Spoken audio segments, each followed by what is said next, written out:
The Dodgers are coming off of a road trip where they took on two of the best teams in baseball in the Atlanta Braves and the Tampa Bay Rays. Prior to traveling down south, the Dodgers were hit with the injury bug as Dustin May and Julio Urias were placed on the injured list while the Dodgers were still in St. Louis.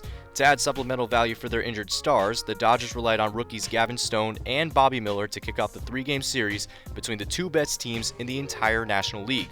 The Dodgers were greeted by fireworks immediately within the first game between Atlanta, as well-known Dodger killer Eddie Rosario replicated his 2021 NLCS form in his first at-bat of the series with a 3-run shot off the rookie Stone. The Dodgers were able to rebound as JD Martinez and Freddie Freeman provided major blows to catapult the Dodgers to a thrilling 8-6 win. Freeman in his first return to Truist Park last season as an opponent was overcome with emotion after returning to face a team that he spent his first 12 seasons with, as well as being a World Series champion in his final season as a Brave. This time around, Freeman was more comfortable being able to play against Atlanta as a visitor, and it showed with him extending his hitting streak to 14 games at the conclusion of the series. The Dodgers then allowed for their number 2 and top pitching prospect Bobby Miller to make his major league debut in Game 2 of the series. Although Miller carried an ERA north of 5.5 in AAA prior to his call-up, he dazzled through 5 innings of work, allowing just 1 earned run on 4 hits, walking 1, and punching out 5 in his debut. When asked about how he felt out there for the first time pitching in the major leagues, Miller described himself as nervous, but through concentrating on his breathing, was he able to maintain his composure, on his way to becoming the 13th pitcher in Dodgers history to post a win in his major league debut. The bullpen provided 4 innings of shutout ball en route to a dominating 8-1 win over the Beasts in the National League East. The rubber match saw Tony Gonsolin attempt to complete a sweep in Atlanta, but was rudely greeted by home runs from both Matt Olson and Marcell Ozuna. Ozuna, along with providing a momentum-shifting home run, faced controversy when he repeatedly made contact with catcher Will Smith with his bat on his swing's follow-through. To be fair, Ozuna stands in an obscure place in the batter's box, placing his back foot beyond the chalk line. In regards to Smith, he had been placed on concussion protocol earlier in the season, and so the contact made from Ozuna's swings was taken with precaution, as the Dodgers didn't want to see their star catcher hit the injured list for the second time in as many months. Even though the Dodgers tied the game on an automatic double from Miguel Vargas, the Braves walked it off on a sacrifice fly from Ozzie Albies. Despite the loss, the Dodgers claimed a series victory the day beforehand, and they were looking to make it 2 straight series wins as the team made the venture down to St. Petersburg. The Tampa Bay Rays came into this series against the Dodgers as the most aggressive team on the base paths, leading the major leagues in team stolen bases and carrying a home record of 24-5. The Dodgers tasked Noah Syndergaard were starting the first game between the two best teams in their respective leagues. Long story short, Syndergaard was horrendous to open up, ending his outing tossing 6 innings while allowing as many runs in the process, inflating his season ERA to a 6.27 clip, with an ERA plus making him 25% worse than the average pitcher. After succumbing to the red-hot Rays, the Dodgers looked to rebound as they tasked Clayton Kershaw to make his first start since being activated from the bereavement list. Kershaw started out strong, but the Rays were able to pounce on him the third time around, highlighted by an opposite-field 2-run shot from Harold Ramirez.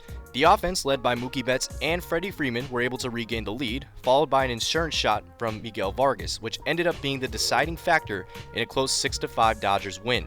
The final game of the road trip was a pure slugfest, netting 21 combined runs between both the Dodgers and the Rays, with Tampa Bay edging out Los Angeles narrowly with an 11-10 win.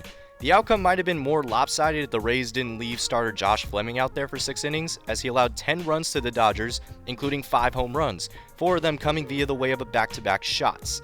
Even though the Dodgers concluded their road trip with a combined record of 4-6, it's worth noting that the 3 teams the Dodgers played were either on a red-hot streak or were the division leaders for their respective division.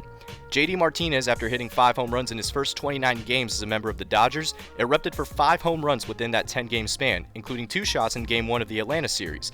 Martinez, after his torrid power surge, now leads all of the National League in slugging percentage and raised his OPS to above 900.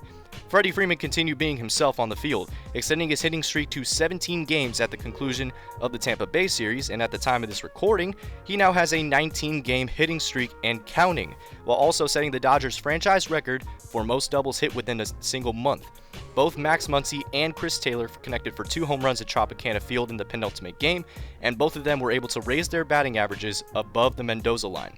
At the time of this recording, the Dodgers are in the midst of a 3-game series against the lowly Washington Nationals, and will face off against their longtime rivals in the New York Yankees this weekend, marking the first time the two teams have met since the Players Weekend Series back in 2019. As far as the Dodgers pitching staff is concerned, their rookie Gavin Stone was roughed up, and he now possesses an ERA over 14 and a season WAR at -0.7.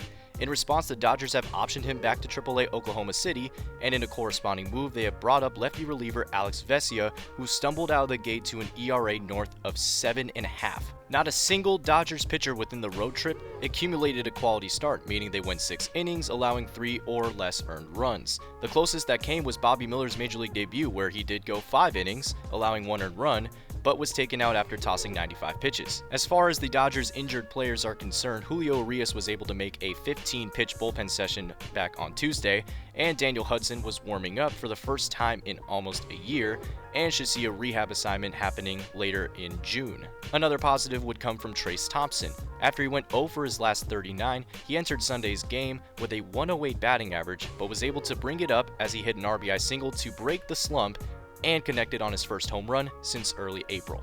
If you guys enjoyed the video, then please make sure to give it a huge thumbs up, as we'll be coming out with content on a bi-daily basis. If you want to see more content about the Dodgers, make sure to subscribe to Dodgers Boulevard, and I will see you guys in the next upload.